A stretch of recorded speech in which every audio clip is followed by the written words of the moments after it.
రాష్ట్రంలో లెక్కలేనటువంటి సమస్యలు, విపత్కర పరిస్థితులు ఎదుర్కొంటుంటే పవన్ కళ్యాణ్ మీడియా ముందుకొచ్చి ఆయన మాట్లాడుతున్న మాటలు చూస్తుంటే ఆవేదన కలుగుతుంది.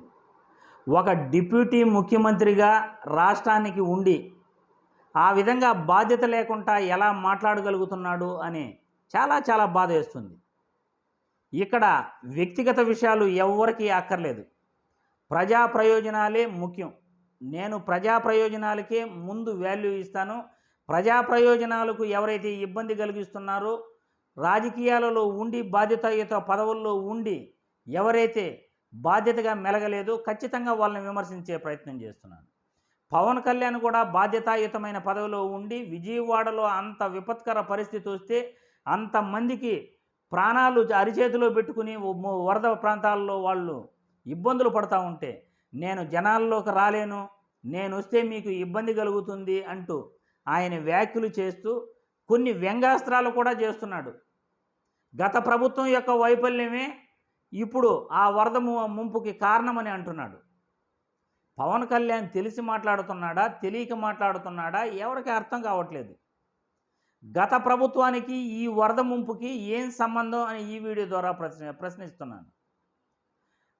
ఆగస్టు 28వ తేదీ భారీ వర్షాలు వస్తాయని వాతావరణ శాఖ హెచ్చరించినప్పటికీ ప్రభుత్వంలో సీఎం గారు, ఉప ముఖ్యమంత్రి గారు మీరు బాధ్యతారాహిత్యంగా వ్యవహరించి ప్రభుత్వ నిర్లక్ష్యంతోనే ముంపు ప్రాంతాలు ఈరోజు ప్రజలు అవస్థలు పడడానికి, వరద ఉధృతితో ఆ ప్రాంతాలు మునిగిపోవడానికి ప్రధాన కారణం మీరే అని చంద్రబాబు గారు, పవన్ కళ్యాణ్ గారే అని ఈ వీడియో ద్వారా తెలియజేస్తున్నాను.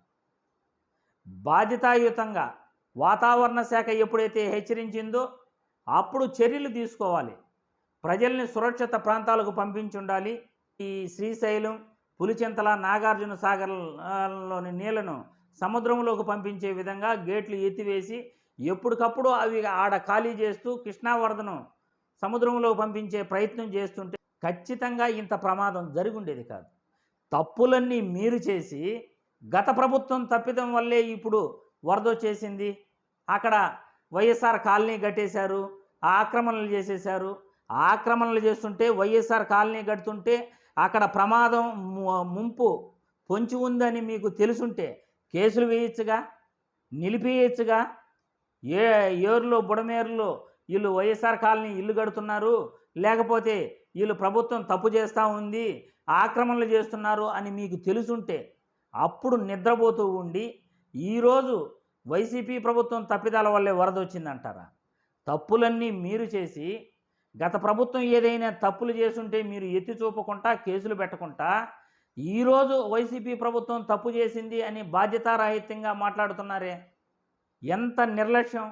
మీరు ఆ వరదల్లో, మోకాట్లోతి నీళ్ళల్లో, నడుములోతి నీళ్ళల్లో ప్రజల దగ్గరికి వెళ్ళేదానికి మీకు నామోషితో మీరు ఇబ్బందులకు గురవుతారని, లేకపోతే మీకెక్కడ వ్యాధులు వస్తాయో అని పవన్ కళ్యాణ్ గారు అనుకుని పర్యటనకు పోకుండా నిలిచిపోయి ఈరోజు నేను పోతే అక్కడ నాకు ఫ్యాన్స్ అంతా నాకు వచ్చేస్తారు అని అంటారా?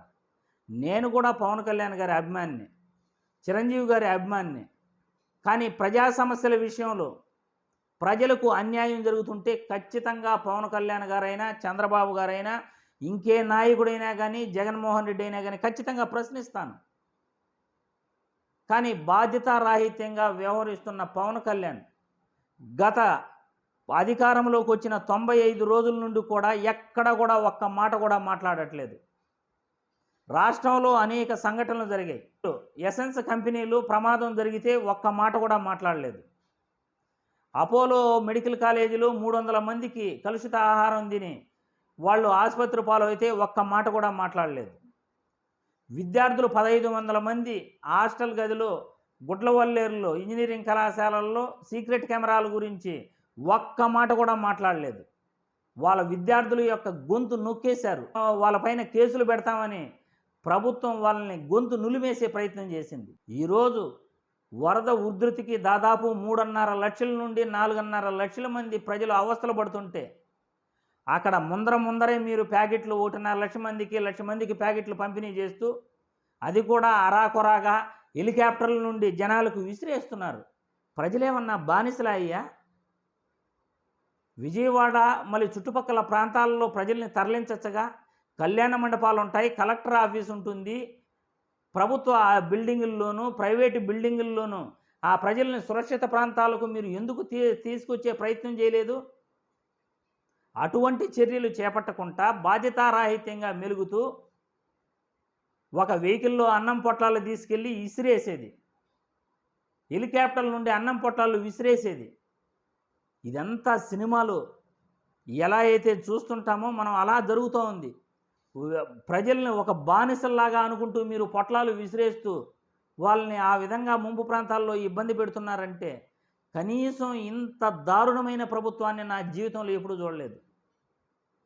ప్రజల్ని సురక్షిత ప్రాంతాలకు తరలించి కళ్యాణ మండపాలు, ప్రభుత్వ బిల్డింగుల్లోనూ, అన్నిట్లోనూ, స్కూళ్ళల్లోనూ సురక్షిత ప్రాంతాలకు వాళ్ళని చేర్చి వాళ్ళకి అన్ని పాలు, నీళ్లు, ఆహారం అన్నీ వాళ్ళకి అందించాలి.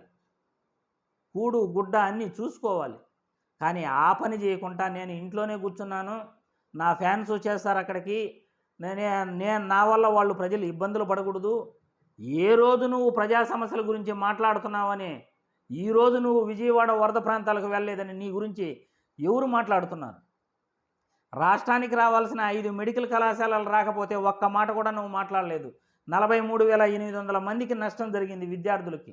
రాష్ట్రంలో వైద్య కళాశాలల్లో విద్యార్థులు ధర్నాలు చేస్తుంటే ఒక్క మాట కూడా మాట్లాడిన వాడివి మళ్ళీ నువ్వు ఈరోజు సమస్యల గురించి, ఫ్యాన్స్ గురించి మాట్లాడతావా? అభిమానం వేరే, సినిమా వేరే, జీవితం వేరే. ఒక డిప్యూటీ ఉప ముఖ్యమంత్రి పదవిలో ఉండి మీరు ప్రజలకు సేవ చేయకుండా మీరు బాధ్యతారాహిత్యంగా మాట్లాడుతుంటే ఖచ్చితంగా మిమ్మల్ని ప్రశ్నించాలి. మీ గురించి ప్రజలందరికీ కూడా తెలియజేయాలి. మీరు ఈ విధంగా వ్యవహరిస్తుండటం అదే వైసీపీ ప్రభుత్వంలో ఈ విధంగా జరుగుంటే రచ్చ రచ్చ చేసేవాళ్ళు మీరు. కానీ ఒక్క మాట కూడా సమస్యల గురించి మాట్లాడట్లేదే, ప్రభుత్వాన్ని ప్రశ్నించట్లేదే. ఇన్ని తప్పులు జరుగుతున్నాయి. ఇది చాలా చాలా అన్యాయం. ప్రశ్నిస్తాను అని పార్టీ పెట్టి కూటమితో, టీడీపీ పార్టీతో కుమ్మక్కై, బీజేపీతో కుమ్మక్కై అధికారాన్ని పంచుకుని అధికారంలో భాగమై ప్రశ్నిస్తాను అనే నాయకుడివి ఈరోజు ప్రశ్నించకుండా ప్రజలను ఇబ్బంది పెట్టే ప్రయత్నం చేస్తున్నావు. ఇది చాలా చాలా తప్పని ప్రజలందరికీ కూడా పవన్ కళ్యాణ్ గురించి తెలియజేస్తున్నాను.